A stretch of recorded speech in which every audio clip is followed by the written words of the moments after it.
Even though I'm kind of taking a break from No Return, I still have this LA run from the weekend. It's next one is Forest with Wolves in Search. I was reading Reddit today and I came across a few posts of people saying that they're having issues with No Return, and basically people who have beaten Grounded New Game or Grounded New Game plus 4 or 5 times over, but still struggle with No Return even on moderate. Um, and I am a total novice at this game when it comes to Grounded No Return, but I want to make the case for Grounded No Return. Um, One caveat: No Return just by itself on any difficulty, there is a bit of jank. There can be glitches. Sometimes the enemies alert to you when they shouldn't. They should have a surprise, oh, look, animation. That's annoying.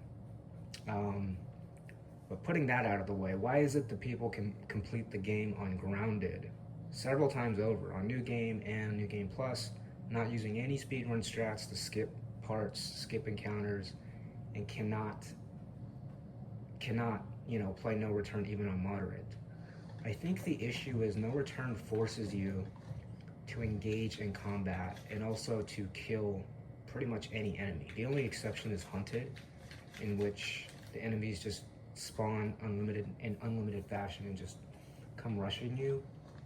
Um, but I think Grounded No Return is probably the best way to experience the game.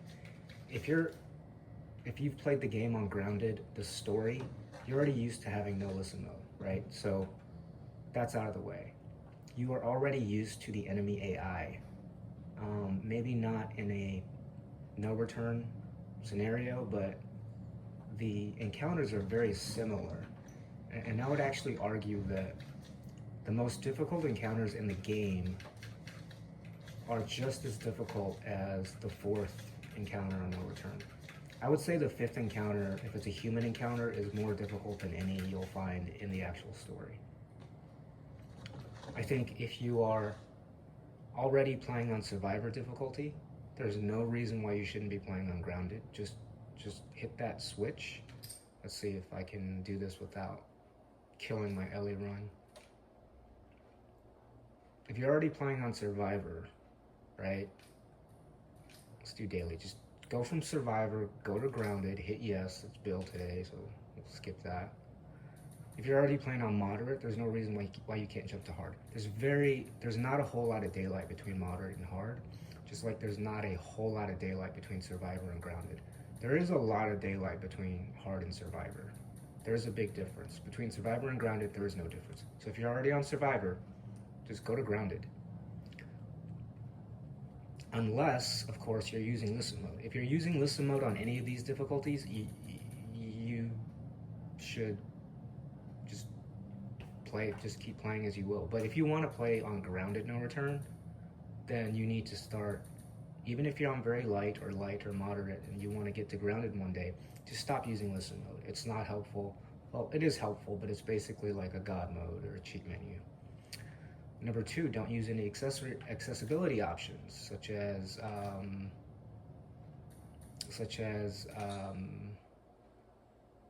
combat accessibility. That's completely no-go on Grounded. And I think the other one accessibility option on alternate controls is auto weapon swap. That also has to be turned off for it to be a true Grounded run. That wasn't the last one. The last and most important one is awareness indicators. You cannot have any awareness indicators on for Grounded No Return or for a true Grounded game run. So if you've beaten Grounded in game, you should be used to having no awareness indicators.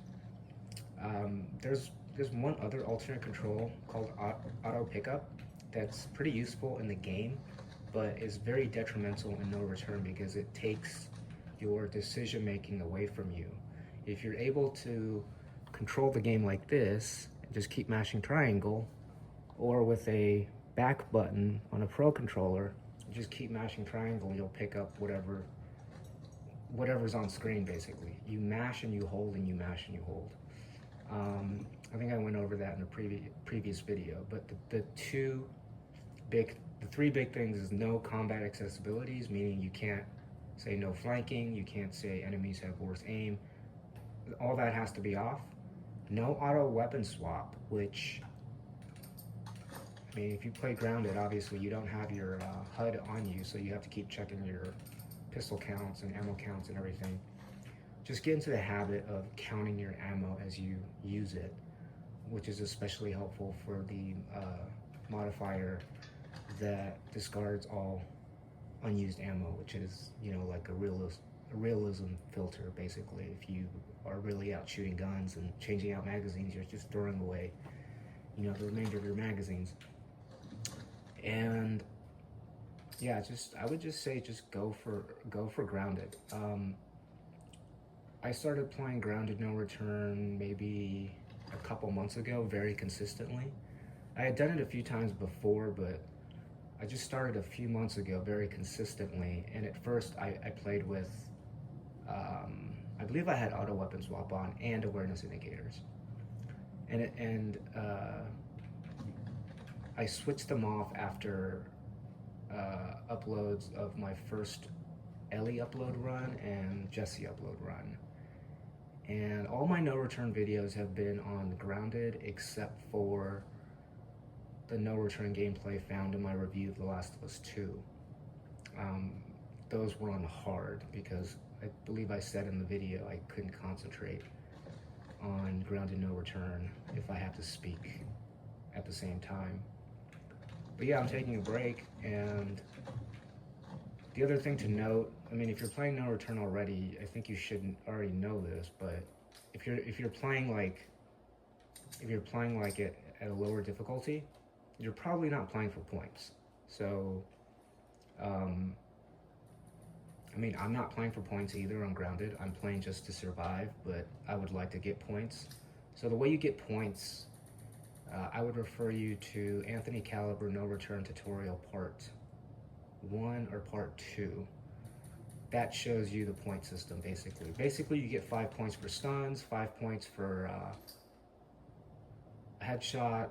So if you get a stun and a kill, that's a headshot, or a melee kill, that's 5 points. There's some things that count for more than 5 points, 10 points. If you don't use guns at all, it's 50 points.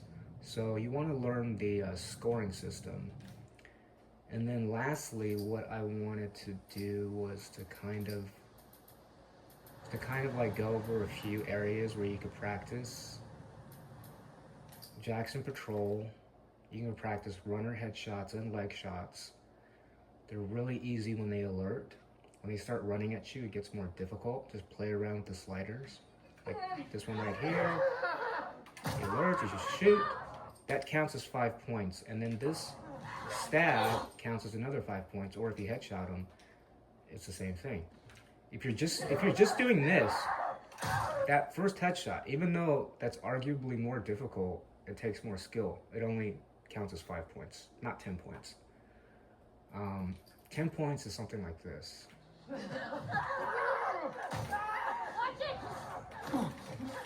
That's a total of 10 points, right? So that's for infected. As far as humans, any chapter in the game, any encounter will do for practice. But as you can see here, Ellie only has 5 handgun rounds. So this is a great area to practice just leg shotting.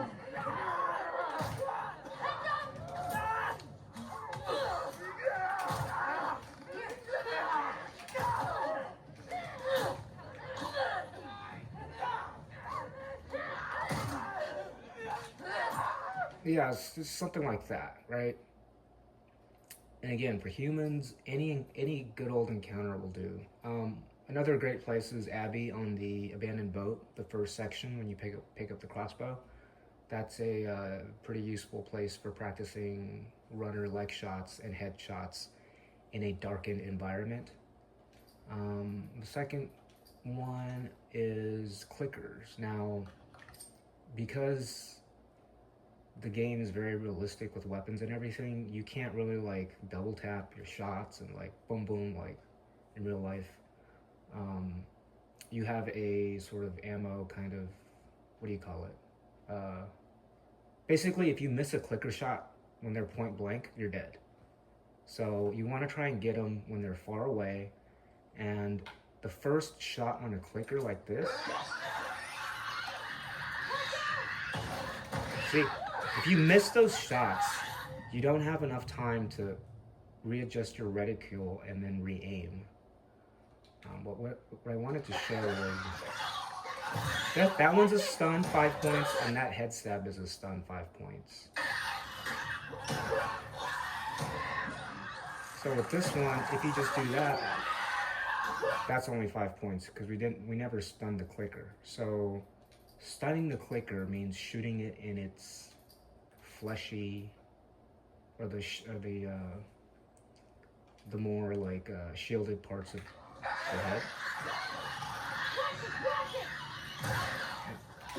That also counts as 10 points because the second one was a headshot. You can do the melee or you can do that.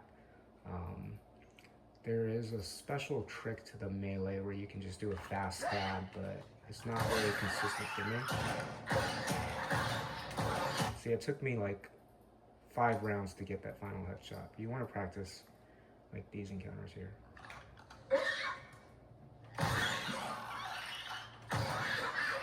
And this one, just run up to him, get as close as possible, and so this is a good area to practice like dealing with clickers. And you want to get them all riled up and see if you can deal with them in sequence, just with your gun.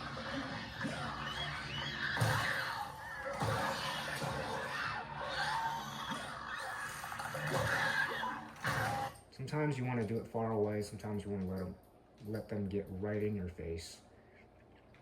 And just go for that Hail Mary headshot. They get right in your face, you're dead if you miss it.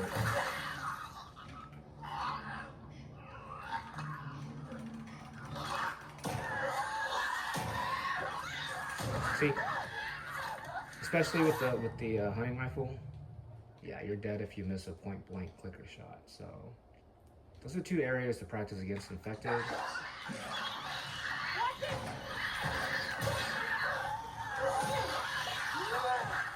That was too close.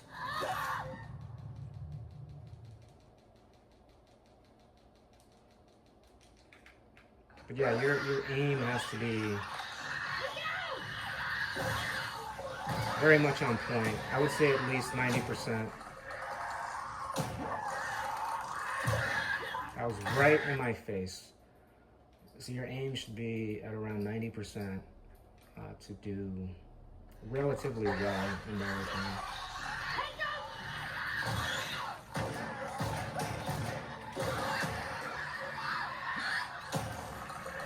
Sideways.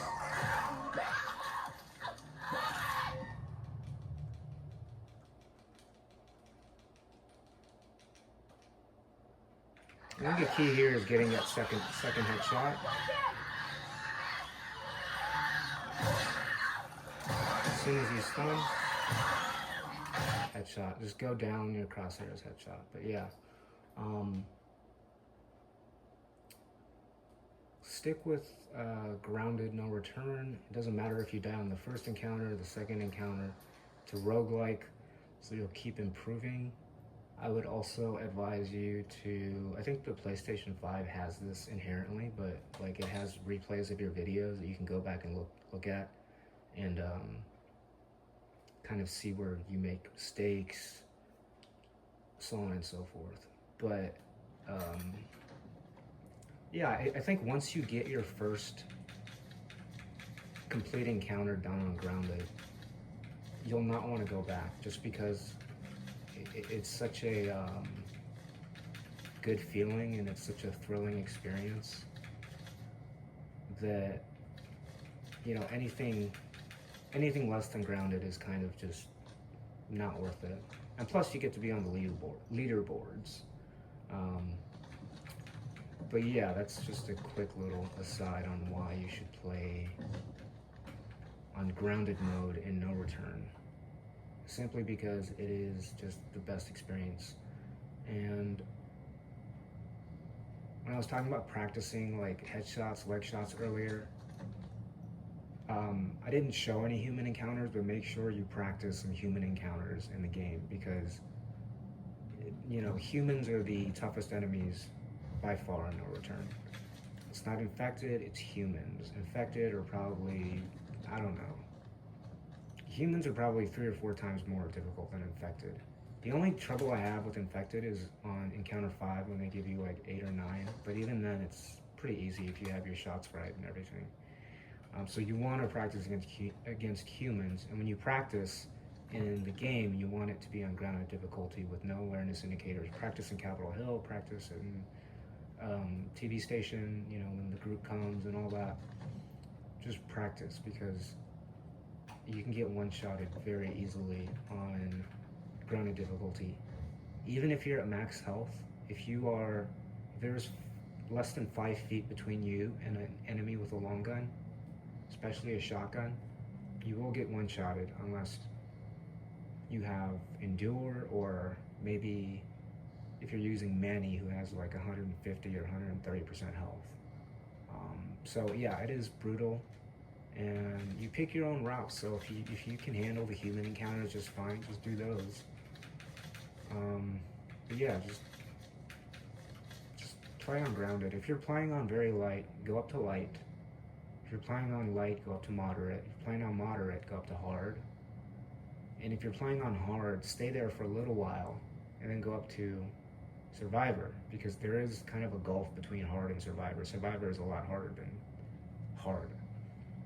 And then once you're on survivor and you're comfortable with it, just jump to grounded. And don't use listen mode because it defeats the purpose of these encounters. It's basically God mode or cheat mode. And that's basically it. And if you need to use accessibility features because you're using them for what they're intended for, it's totally fine. Don't be ashamed of it. You can have a persistent center dot for your crosshairs, what have you. But if you don't need to use them, if you're not disabled in any way or differently abled, don't use any accessibility options, because if you have them on, your grounded runs might not count if you're doing dailies. Your scores might not get uploaded. I'm not exactly sure how it works, but I know for sure that if you have like auto weapon swap or awareness indicators, I'm pretty sure your score either gets dinged or it just doesn't count towards the worldwide ranking for daily runs. But yeah, that's all.